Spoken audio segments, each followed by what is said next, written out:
obrigado, Sr. Presidente, Srs. Deputados, Sr. Secretário de Estado. O Sr. Secretário de Estado é a prova viva de que, mudando-se os protagonistas, mudando-se as pessoas, não significa necessariamente que se mudem as opções políticas. E o Sr. Secretário de Estado não trouxe nada de novo relativamente a esta matéria, mantém a exata medida das propostas que foram feitas pelo seu antecessor, de ataque aos trabalhadores da administração pública, de ataque aos próprios serviços da administração pública, uma das principais conquistas do 25 de Abril. E, portanto, comprova-se aquilo que o PCP diz muitas vezes, que não é mudando as pessoas que se resolvem o problema do país, é sim mudando as opções políticas, mudando as opções partidárias e de quem nos governa no nosso país. O Sr. Secretário de Estado diz que o diploma visa criar mecanismos de compilação das normas. O Sr. Secretário de Estado sabe muito bem que não é só compilação de normas que se está a tratar. O diploma vai muito além naquilo que são um conjunto de medidas que passam a mera compilação. Mas diz também que este diploma é uma peça importante para a construção da administração pública de qualidade. E fala de uma administração pública do século XXI.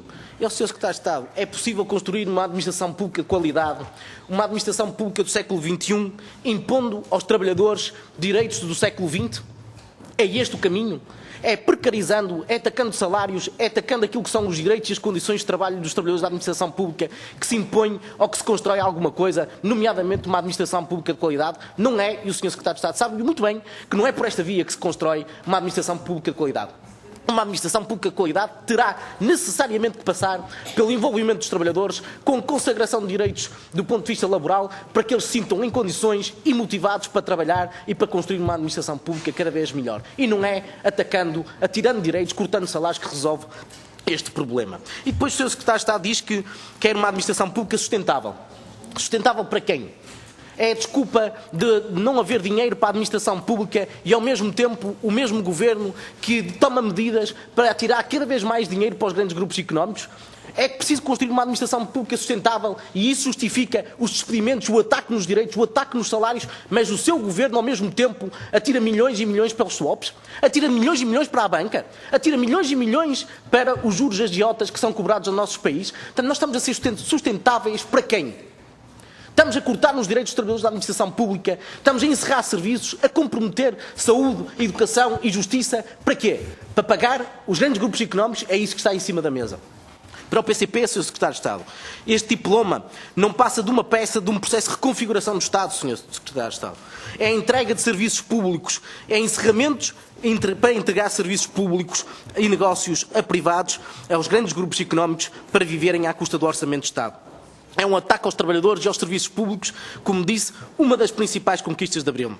Numa frase, este diploma poderia ser caracterizado de um Estado mínimo para quem menos pode e menos tem, e um Estado máximo para os grandes grupos económicos, porque efetivamente visa promover estes mesmos negócios. Nós sabemos, Sr. Secretário de Estado, que o PS abriu a porta desta matéria, e abriu a porta com o vínculo da Lei 12A, com o contrato de trabalho, o regime público, a vinculação do contrato de trabalho em funções públicas e o diploma 12A. E sabemos que depois este Governo continuou esse mesmo caminho. E queria aqui denunciar, é que o Partido Socialista falava para atacar os trabalhadores da administração pública em privilegiados. Era um conjunto de privilegiados que importavam atacar. Agora é a dita convergência. E a dita convergência, numa altura em que o Governo altera para pior também o Código de Trabalho. E, portanto, é um embuste dizer que está tratado de uma convergência. Porque está, sim, a atacar todos os trabalhadores. Porque altera-se a legislação da administração pública para pior, dizendo que é para equiparar com o Código de Trabalho. Mas antes já pioraram a legislação de trabalho para todos os trabalhadores do setor privado. E, portanto, é um embuste, trata-se assim de um ataque generalizado aos trabalhadores. Olha, Sr. Secretário de Estado, nós sabemos que isto não se trata de uma compilação de normas e há aqui opções de fundo que importa aqui discutir. Regras de contrato de trabalho em funções públicas em vez de contrato de trabalho ou vínculo público de nomeação, já irei detalhar o porquê, mas importava abordá-lo. Aumenta o horário de trabalho e desregula o horário de trabalho com imposições de adaptabilidades e bancos de horas. E aqui a pergunta é, Sr. Secretário de Estado, porquê alterar, porquê aumentar o horário de trabalho das 35 para as 40 horas? Não considera isto um retrocesso numa altura em que a tecnologia e os meios produtivos permitem também na administração pública produzir muito mais por hora? Porquê aumentar o horário de trabalho? Não deveríamos antes estar a discutir a redução do horário de trabalho para todos os trabalhadores nas 35 horas? É a pergunta que lhe deixo. Depois fala-se da requalificação.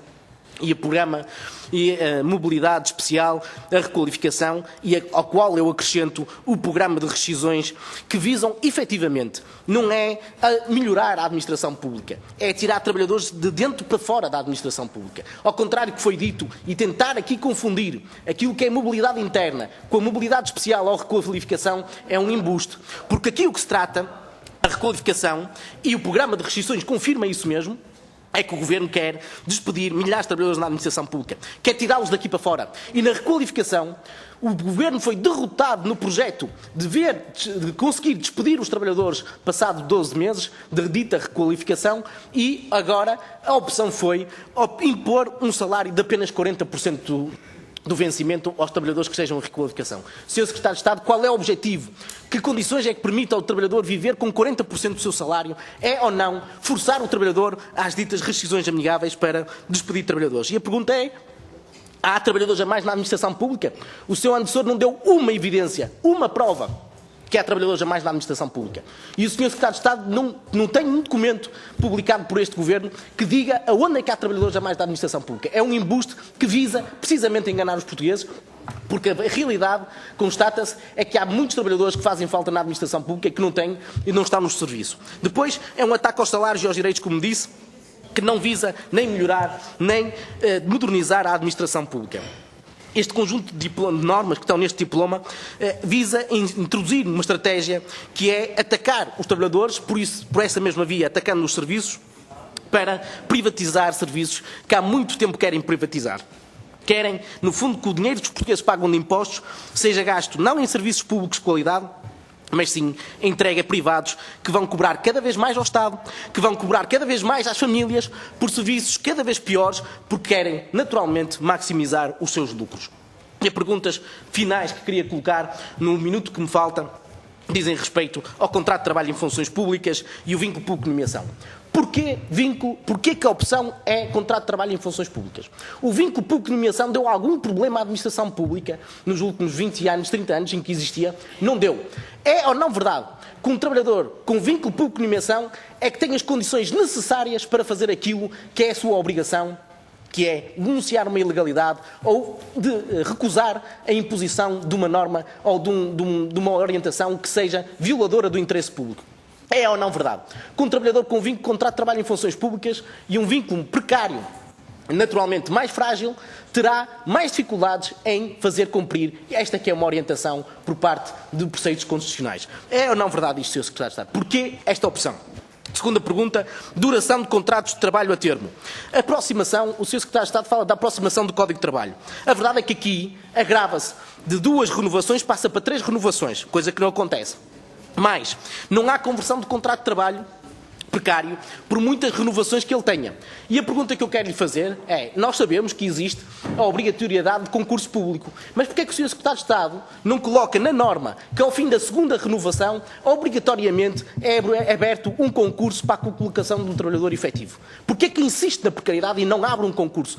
Aí está resolvido o problema dos impedimentos constitucionais que obrigam à abertura de concurso. Imponha na lei a obrigatoriedade de concurso. Por fim, para terminar, Sr. Presidente, peço desculpa pela demora, o ataque à contratação coletiva, nem de longe nem de perto, a contratação coletiva na administração pública é igual à do Código de Trabalho. Sérias limitações, quer nas limitações materiais, quer na imperatividade de um conjunto de normas que ficam naturalmente sujeitas à decisão da tutela, e a pergunta é porquê estas limitações e este ataque à contratação coletiva? Muito obrigado, Sr. Presidente. Sr. Presidente, Srs. Deputados, o Sr. Secretário de Estado, retomando esta discussão da administração pública do século XXI e a pergunta que lhe foi feita, o Sr. Secretário de Estado tentou iludir e confundir. O PCP não defendeu a estagnação da administração pública e a sua modernização, pelo contrário. O que nós perguntamos é se consegue fazer uma administração do século XXI com direitos, pondo os trabalhadores com direitos do século XX ou do século XIX. Essa é que é a questão. É que não há modernização nenhuma sem os trabalhadores da administração pública. E o que este Governo fez, desde o início da sua posse, foi declarar guerra aos trabalhadores da administração pública. E uma medida atrás da outra foi penalizando e tornando a vida dos trabalhadores da administração pública um autêntico inferno e deteriorando as suas condições de trabalho. Com isto não há modernidade nenhuma. Não há século XXI, há século XX ou século XIX relativamente à administração pública, Sr. Secretário de Estado. É que, efetivamente, Sr. Secretário de Estado, isto que está em cima da mesa não visa melhorar a administração pública. E é o Governo que defende o retrocesso nos direitos laborais, nos direitos salariais, nas condições de trabalho e na própria administração pública, não é a oposição nem é o PCP. Deu o exemplo da tecnologia. Belo exemplo, Sr. Secretário de Estado. Então, a tecnologia não progrediu muito. Não conseguimos produzir hoje muito mais com os meios tecnológicos do que produzíamos há meia dúzia de anos atrás? Conseguimos. Então, porquê que aumenta o horário de trabalho? Se a riqueza criada por hora de um trabalhador é maior, porquê que não reduz o horário de trabalho? Porquê que aumenta o horário de trabalho dos trabalhadores da administração pública se ele produz mais horas, se ele produz mais riqueza? E isto aplica-se também ao setor privado. É que a tecnologia, o progresso tecnológico permitiu a criação de riqueza cada vez mais significativa por hora de trabalho. E o Governo o que faz é aumentar o horário de trabalho em vez de caminhar na sua redução do horário de trabalho. É, no fundo, pôr o desenvolvimento tecnológico, o progresso, as inovações tecnológicas ao serviço da exploração dos trabalhadores e não ao serviço da qualidade de vida das pessoas e dos trabalhadores em concreto. É isso que está em cima da mesa. É um belo exemplo, Sr. Secretário de Estado, que se funciona precisamente em sentido contrário do que disse. Depois diz que as rescisões são voluntárias. Ó, Sr. Secretário de Estado, então as rescisões são voluntárias. Imagine só o Sr. Secretário de Estado se fosse um dos trabalhadores beneficiados com a dita requalificação. Passado 12 meses, o Sr. Secretário de Estado tinha apenas 40% do seu salário. E a pergunta que lhe coloco, genericamente, pergunta a qualquer um dos seus deputados, qualquer um de nós consegue viver com apenas 40% do seu salário? Consegue fazer face aos compromissos de pagamento da casa, pagamento da eletricidade, do gás, da educação dos seus filhos, com 40% do seu salário? Consegue, Sr. Secretário de Estado. Deixemos de hipocrisias. Não consegue. O que este Governo fez aos trabalhadores da administração pública por via da requalificação é colocá-los numa posição em que eles são obrigados a aceitar a rescisão. Não é rescisão amigável, não é uma oportunidade, como o Sr. Secretário de Estado veio para aqui dizer. É uma imposição aos trabalhadores da administração pública, porque ninguém consegue viver com 40% do seu salário. Segunda questão, torna a vida dos trabalhadores da administração pública um autêntico inferno, deteriorando as suas condições de trabalho. Não está a forçá-los às rescisões ditas amigáveis? Então se corta nos salários e nos direitos destes trabalhadores, e importa aqui dizer que os trabalhadores da administração pública nos últimos 2, 3 anos perderam mais de 25% do seu salário, se cortam nos direitos, não estão no fundo a tornar as rescisões obrigatórias, Sr. Secretário de Estado. É que isto não é assim tão voluntário como o Sr. Secretário de Estado admite. Mas quem toma a iniciativa e força a saída de trabalhadores da administração pública é o Governo. E, portanto, a pergunta é, temos trabalhadores a mais na administração pública, sim ou não? Não é que cada chefe de departamento sabe se tem trabalhadores a mais ou não. Nisso nós também sabemos, olha, numa recente visita do Grupo Parlamentar do PCP, aqui o meu camarada David Costa falou com a repartição de finanças da Guarda e eu em Matosinhos, e os dois foram consensuais. Há trabalhadores a menos. O quadro não está preenchido. Na Guarda falavam em 60% do quadro por preencher. 60% do quadro para preencher. Mas ao Sr. Secretário de Estado, vá a qualquer repartição de finanças, vá ao centro de saúde, vá às escolas. Ao Sr. Secretário de Estado, não é verdade que as escolas hoje só funcionam porque há contratos de emprego e inserção, que são trabalhadores desempregados que estão a fazer trabalho permanente nas escolas e que deviam ser um posto de trabalho efetivo e estão a ser ocupados por desempregados que lhe pagam apenas o subsídio de refeição? É isto que quer na administração pública? E vem dizer que não tem que saber se há trabalhadores a mais na administração pública? Então o Sr. Secretário de Estado está aqui a promover um programa de rescisões que visa despedir milhares de trabalhadores da administração pública e não sabe se há trabalhadores a mais na administração. Quer dizer, nem rei nem roque, fica claro, é que o Sr. Secretário de Estado quer e só se preocupa é com os despedimentos e não é modernização absolutamente nenhuma. Mas os recursos, diz o Sr. Secretário de Estado, que os recursos não podem ser gastos todos no Estado. Pois não. Já percebemos. É entregue ao setor privado de setores estratégicos do Estado e de serviços públicos que são prestados pelo Estado hoje em dia. E a pergunta que eu lhe faço é quais? O que é que vai fazer relativamente a esta matéria? É essa a concepção que está em cima da mesa. Diz também que vivemos acima das nossas capacidades orçamentais. E aqui, Sr. Secretário de Estado, há algum rigor na discussão. Nós temos trabalhadores da administração pública, o número de trabalhadores da administração pública é abaixo da média da OCDE, como já foi referido, abaixo da média da União Europeia. Os gastos com salários em trabalhadores da administração pública é abaixo da média, quer da OCDE, quer da União Europeia. Gastamos mais acima das nossas possibilidades em quê? Em salários? vem dizer que não há dinheiro para pagar salários e reformas. O senhor sabe muito bem que impostos e contribuições chegam muito bem para pagar os salários e as reformas. O que nós não temos dinheiro, e é aí que o Sr. Secretário de Estado... Para concluir, e aí o Sr. Secretário de Estado não fala, é pagar nos 12 mil milhões para a banca, pagar os juros agiotas para o FMI, ou pagar o dinheiro que vai para os swaps, ou para o sistema financeiro, ou os benefícios fiscais, ou uma reforma de IRS que atira mais milhões para os grandes grupos económicos. É aí que não há dinheiro, Sr. Secretário de Estado, não é para a administração pública, IRC. E aí é que não há dinheiro, não é para trabalhadores da administração pública, porque o que este Governo está a fazer é cortar naquilo que é fundamental para os portugueses, para entregar cada vez mais e mais aos grandes grupos económicos. Muito obrigado, Sr. Deputados. Sr. Secretário de Estado, alguns grupos parlamentares insistem no erro. E a verdade, as estatísticas valem o que valem, mas as estatísticas não podem ser usadas para quando não são positivas e usadas quando são. E quer no número de trabalhadores, englobando o setor empresarial do Estado, quer nos salários, nós gastamos abaixo da média da União Europeia e abaixo da média da OCDE, e o Sr. Secretário de Estado não desmentiu. Não desmentiu. Essa é que é a dura realidade. E depois tendem a fazer uma comparação com os salários que não é séria. Porque o anterior governo PS fez uma comparação a sério entre os salários da administração pública e os salários dos trabalhadores do setor privado. E sabe o que é que fez ao estudo? Fez o mesmo que fez ao socialismo. Meteu na gaveta e nunca mais o mostrou. A ninguém. Não o tornou público nunca. Porque esse estudo demonstrava, a requerimento do PCP, esse foi facultado, mas ele não foi divulgado pelo Governo, mas esse estudo efetivamente demonstrava que os trabalhadores da administração pública não ganhavam mais do que o setor privado. Antes, pelo contrário. Em muitas das profissões em que é possível comparar, porque há profissões em que não é possível comparar, naturalmente que há profissões que não existem no setor privado, mas onde é possível comparar, os trabalhadores da administração pública ganham abaixo do que ganham no setor privado. E, portanto, essa é uma falácia. Mas mais, nós constatamos é que este Governo aceita de bom grado que o progresso e a evolução tecnológica seja colocado ao serviço da exploração dos trabalhadores. Porque é isso que se coloca, Sr. Secretário de Estado. Diz que nas repartições de finanças agora muita coisa é feita por via das declarações eletrónicas, por via internet. Mas há muitas coisas que não são. Os IMIs, o imposto automóvel, as filas gigantescas que nós verificamos nas repartições de finanças deste país. Bom, há a fiscalização que tem que ser feita por seres humanos, não pode ser feita só por computadores.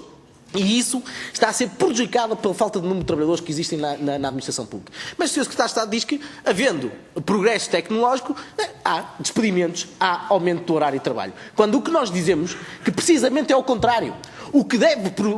Face à evolução da tecnologia, o que se deveria era precisamente reduzir o horário de trabalho, porque isso é que é justo do ponto de vista social e do ponto de vista daquilo que é o progresso da humanidade. Mas o Sr. Secretário de Estado não responde a se temos trabalhadores a mais ou menos na administração pública. Não sabe. Diz que, entretanto, vão ver. Mas diz que, entretanto, também, naquilo que é pequeno, quando encerram o serviço, há trabalhadores a menos. Claro, e daí pretende despedi-los. Mas não tem uma avaliação do macro. Portanto, pensa muito pequenininho. E, portanto, não fez este Governo nenhuma avaliação se há trabalhadores a mais ou a menos na administração pública. Porque se houver trabalhadores a menos na administração pública, a mais na administração pública em alguns setores, há com certeza outros serviços que têm trabalhadores a menos. Nas escolas, na segurança social, desafio o Sr. Secretário de Estado a dizer que não há trabalhadores a menos na segurança social ou nas escolas portuguesas. E aí, Sr. Secretário de Estado, se houver setores onde há trabalhadores a mais, faça a transferência dos trabalhadores que estão a mais num sítio para outro sítio para racionalizar. Mas não é isso que o Governo quer fazer, não é isso que o Governo está a fazer. O que o Governo quer é despedir trabalhadores. E por isso pensa em micro, pensa pequeno. E não quer pensar no global. E é isso que nós queremos aqui denunciar.